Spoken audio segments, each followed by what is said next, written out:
Le vent soufflait doucement sur les champs de lavande Provence, portant le parfum sucré qui se mêlait à l'odeur de la zone humide après la pluie du matin. C'était en juin, et le soleil encore timide a peint le ciel des tons pastels, comme si le temps lui-même s'était rendu à la beauté de ce paysage.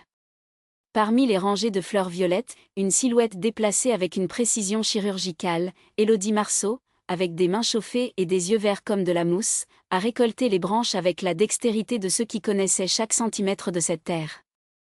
Son chapeau de paille, porté par le soleil, s'est caché pour être rebelle avec des cheveux bruns rougeâtres qui insistent pour s'échapper. Elle n'a pas entendu, mais elle a senti la vibration du sol à l'approche. Allez-vous rester toute la journée, debout comme une statue, ou allez-vous m'aider à porter ces paniers? La voix était rauque, avec un accent traîné qui a nié les origines du sud, peut-être Marseille. Élodie n'a pas eu à se tourner pour savoir qui c'était. Il sourit avant même qu'il ne réponde. Si je vous aide, vous vous plaignez de pétrir les fleurs. Si je n'aide pas, vous vous plaignez de ne rien faire. Tournant lentement, regarda la femme qui approchait, Claire Delacroix, grande, sombre, avec des bras fort marqués par des tatouages de vignobles et d'étoiles. Sa robe légère, presque transparente avec le soleil derrière, flottait comme si elle faisait partie de la brise. « Tu es impossible, tu sais. » Claire rit, un son sérieux qui semblait provenir du fond de sa gorge, et jeta un panier vide aux pieds d'Élodie. « Et vous êtes un têtu. Mais c'est pourquoi je t'aime. » Les yeux sombres brillaient avec quelque chose qui n'était pas seulement amusant. Il y avait une promesse en eux, quelque chose qu'Élodie ressentait sur la peau comme une touche. Élodie se pencha pour prendre le panier, mais avant qu'elle ne puisse se redresser, Claire était déjà derrière elle, si près qu'elle pouvait compter chaque cheveu à l'arrière de l'autre. Le souffle chaud a traversé son oreille.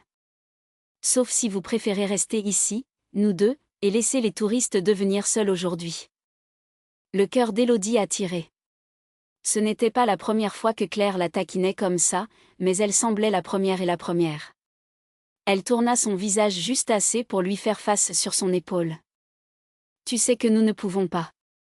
La foire commence dans 2 heures, et si Madame Leblanc n'a pas ses bouquets de lavande, elle nous maudira avant la prochaine récolte. » Claire soupira, exagérée, mais recula avec un sourire coquin. « Un jour, Élodie Marceau, je vous convainc d'être aussi irresponsable que moi. » « Cela n'arrivera jamais, » a répondu Élodie, mais le sourire qui ne pouvait pas contenir ses mots. Ils avaient travaillé ensemble pendant 3 ans depuis que Claire avait atteint le petit village de Sceaux en tant qu'étranger mystérieux, avec un sac à dos battu et une guitare sur son dos. Personne ne savait grand-chose sur son passé, mais elle avait un moyen de faire entendre les gens, comme si le monde s'arrêtait lorsqu'elle a chanté ses chansons dans les bars la nuit. Élodie, en revanche, était la fille de la terre. Sa famille a cultivé la lavande avait été des générations, et elle n'était jamais sortie de la Provence. Jusqu'à ce que Claire apparaisse. Cet été-là, cependant, quelque chose avait changé. Les yeux s'étendent plus que d'habitude. Les touches précédemment décontractées ont maintenant laissé des marques invisibles sur la peau. Et les nuits, qui étaient autrefois remplies uniquement par le coin des grillons, faisaient maintenant écho de rires et de conversations étouffées qui ont duré jusqu'à l'aube. Cet après-midi-là, alors qu'ils disposaient la tente de la foire, un enfant a couru entre eux, frappant presque un vase de romarin. Claire l'a pris dans les airs, comme si c'était la chose la plus naturelle du monde, et la fille rit, enchantée. « Tu es magique !» s'exclama l'enfant, et Claire cligna des yeux, ludique. « Juste un peu. Mais ne dites à personne. » Élodie les regarda avec un nœud dans sa gorge. Claire a eu ce cadeau, cela a rendu tout facile, même l'idée de laisser derrière lui et de vous jeter dans l'inconnu. C'était quelque chose qu'Élodie enviait et craignait dans une égale mesure. « Avez-vous déjà pensé à partir ?» La question s'est échappée avant qu'elle ne puisse l'arrêter. Claire a cessé de prendre les fleurs et l'a affrontée, sérieusement pour la première fois ce jour-là. « Pourquoi demanderiez-vous cela ?» Élodie déglutit durement. « Parce que vous n'êtes pas d'ici. Et un jour, vous voudrez peut-être revenir en arrière. » Les doigts de Claire ont brossé celui d'Élodie, presque sans toucher. « Et si je dis que je suis déjà à la maison ?» L'air entre eux est devenu lourd, chargé de choses tacites. Élodie voulait le croire, mais la peur était un vieux compagnon. « Cla !» Je. Élodie. Une voix masculine les a interrompus. C'était Pierre, le propriétaire du carré de la place, lui faisant signe. Le maire veut vous voir tous les deux. Maintenant. Ils ont échangé un regard déroutant, mais se sont rendus à l'hôtel de Villampierre. À l'intérieur, le maire Laurent les a reçus avec un sourire nerveux. Mes chers, j'ai une proposition pour vous. Il a ouvert une carte sur la table. Festival de la lavande de cette année, eh bien, ce sera différent. Élodie fronça les sourcils. Différent comment? Plus grand. Avec les sponsors de Paris. Et, il a fait une pause dramatique, un concours. La meilleure récolte, la meilleure présentation, remporte un prix en espèces. Et un voyage. Claire croisa les bras. Quel genre de voyage? Pour le Japon. Une semaine à Kyoto, toute payée. Pour apprendre à connaître les champs de lavande de Furano. Échange d'expériences culturelles, ces choses. Élodie sentit le sang glacial. Kyoto. À travers le monde. Claire aimait voyager, explorer. C'était tout ce qu'elle a toujours voulu faire. C'est incroyable, a déclaré Claire, et l'enthousiasme dans sa voix était comme un couteau dans la poitrine d'Élodie. Oui, mais... Commença Élodie, mais le maire parlait déjà des dates et des réglementations. Sur le chemin du retour, Claire n'a pas lâché la main d'Élodie. Mais l'autre femme sentit les doigts de son amant trembler légèrement. Tu veux y aller? A déclaré Élodie, plus qu'il ne lui avait demandé. Claire s'arrêta, tournant Élodie vers lui. Je veux y aller. Ensemble. Et si nous ne gagnons pas? Donc nous ne le ferons pas. Mais au moins, nous avons essayé. Élodie regarda ses mains entrelacées. Tout à Claire était le mouvement, et tout ce qu'il y avait de la racine. Je ne sais pas si je peux, Claire. Les yeux de Claire se ramollirent. Vous n'avez pas besoin d'avoir peur. Je ne vais nulle part sans toi. Mais Élodie savait que les promesses étaient comme des fleurs, belles, mais éphémères. Le festival est arrivé plus vite que prévu. Tout le village l'a obtenu juste avec du violet, et l'odeur de la lavande a tout pris en charge. Élodie et Claire ont travaillé sans arrêt, créant des arrangements qui ressemblaient à des peintures vivantes. Le jour de la compétition, tandis que les juges ont inspecté les tentes, Claire a tiré Élodie dans un coin. « Chante avec moi » murmura-t-elle. « Quoi ?» ?»« Chanter. » Pendant que nous avons répété. Claire a tenu ses mains. « Fais-moi confiance. » Élodie hésita, mais hocha ensuite la tête. Quand ils ont grimpé la petite scène montée sur la place, la foule a fait taire. Claire a commencé à jouer de la guitare, une douce mélodie. Élodie a reconnu « Les champions de lavande », une chanson que Claire lui avait écrite. Et puis Élodie a chanté. Sa voix normalement timide était claire et pure, entrelacée de clair dans une harmonie qui a fait entendre les oiseaux pour entendre. Il s'agissait de racines et d'ailes, de rester et d'aller, de la peur de perdre ce que vous aimez. À leur fin, le silence a duré un long moment avant d'exploser en applaudissements. Ils ont gagné. Cette nuit-là, tandis que le village célébrait, Élodie et Claire se sont assis au sommet d'une colline, regardant le ciel étoilé. Le prix, le voyage, était dans une enveloppe dans la poche de Claire. Et maintenant? Demanda enfin Élodie. Claire a pris les limites, mais au lieu de l'ouvrir, elle l'a remise. Maintenant, nous décidons ensemble. Mais qu'en est-il du Japon? Le Japon peut attendre. Ou nous pouvons aller à 10 ans. Ou jamais. Claire tourna le visage d'Élodie vers lui, ses yeux brillants au clair de lune.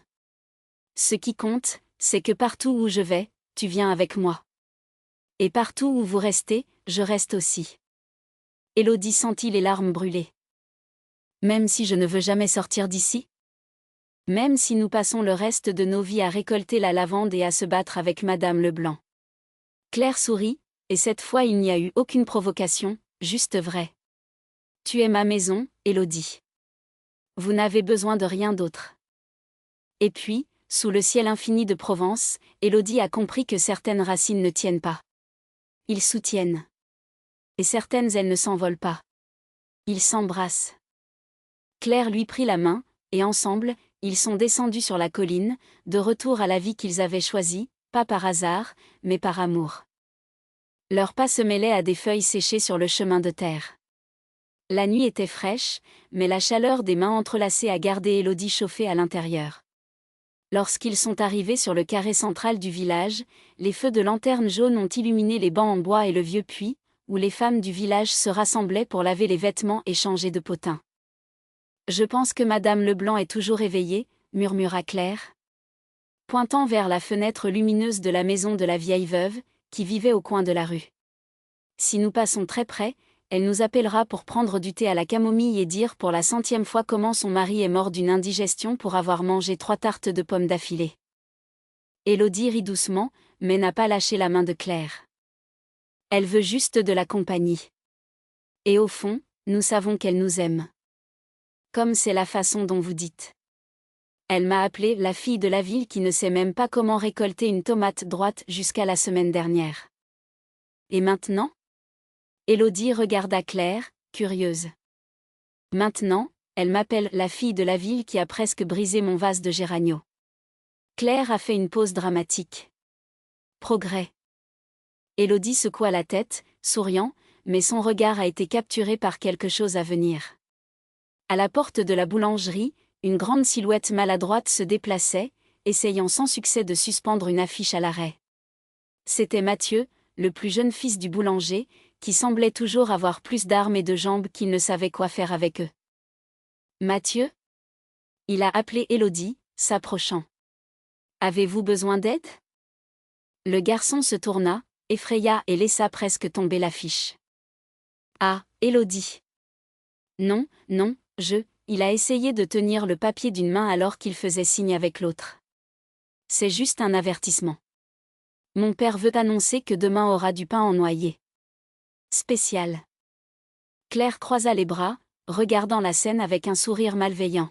« Spécial comme celui qu'il a brûlé la semaine dernière ?» Mathieu rougit. « Non, non, ce sera bien. » Il a promis que cette fois, il allait garder un œil sur le four. Élodie a pris l'affiche de ses mains et l'a ajustée à l'ongle. « Nous vous croyons. Et dans ton père. » Elle tapota le bras du garçon. « Tôt demain, nous passons pour en acheter un. » Mathieu a souri, soulagé et après un signe de tête maladroit, a disparu dans la boulangerie. « Tu es très bon pour lui, » commenta Claire en reprenant la voix. « C'est juste un garçon. Et tout le monde ici a besoin d'un peu de gentillesse. » Claire n'a pas répondu immédiatement. Elle regarda les maisons de couchage, les ombres dansantes des arbres dans la rue.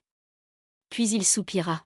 « Parfois, je me demande si nous ne devrions plus le faire. Non seulement ici, mais dans le monde. » Élodie l'a observé, intriguée. « Comme ça ? Je ne sais pas. » Claire a donné un coup de pied à un galet sur le chemin, c'est juste ça. J'ai grandi en écoutant que ça devait être quelqu'un d'important. Qui devait quitter Marc. Et maintenant, ici, nous récoltons la Vendée, et dont Mathieu avec des affiches, se battait avec Madame Leblanc, elle a ri de façon délicate. Parfois, ça a l'air petit. Élodie a cessé de marcher et a tiré Claire pour qu'elle l'était. Pensez-vous que aimer les gens est petit ? Claire ouvrit la bouche pour répondre, mais aucun son n'est sorti. Parce que je ne pense pas, continua fermement Élodie. Madame Leblanc a besoin de quelqu'un pour maudire. Mathieu a besoin de quelqu'un pour le croire. Et sa voix tremblant légèrement. J'avais besoin de vous pour me rappeler que l'appartenance à un endroit n'est pas une prison. C'est un cadeau. Claire baissa les yeux, embarrassée. Désolée. Ce n'est pas ce que je voulais dire. Je sais. Élodie passa ses doigts sur le visage de Claire, comme s'il voulait effacer ses doutes. Mais nous n'avons pas à sauver le monde pour être important. Parfois, sauver un morceau de celui-ci suffit. Claire ferma les yeux un instant, absorbant ces mots.